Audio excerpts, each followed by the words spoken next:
মামু এই যে একটা টাউনে আসছি, জানলা গেছে গা এখানে, মানুষের গলা সমান পানি এখানে, আর একটু দিকে আমি যাইতে পারতেছি না।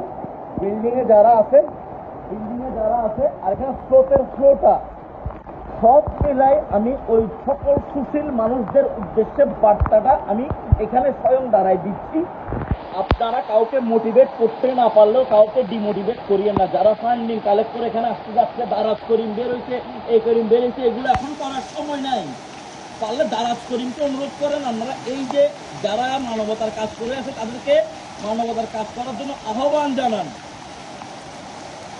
আপনারা কারা এসব ছড়াচ্ছেন না জেনে না বুঝে, আর বুঝার বাকি থাকে না। অনবরত বৃষ্টিপাত, মানুষ বিপদে, মানুষ কি করবে, এখনো গ্রাম অঞ্চলে যাইতে পারে নাই সব মিলাই। এটা বলার ভাষা নাই। আপনারা বিশেষ করে আসলে রেস্কিউর জন্য আসেন, সেনাবাহিনী সবার নজর এক জায়গায়, রেস্কিউ রেস্কিউ রেস্কিউ রেস্কিউ, মানুষগুলোরা বাঁচান। সব মিলে আমরা আছি, আমরা অবস্থান করতেছি আমাদের চট্টগ্রামে যেই টিমটা তৈরি করছি, যারা আছে উৎস শামীম, যারা আছে সবাই আমরা একই কাজ করতে চাচ্ছি।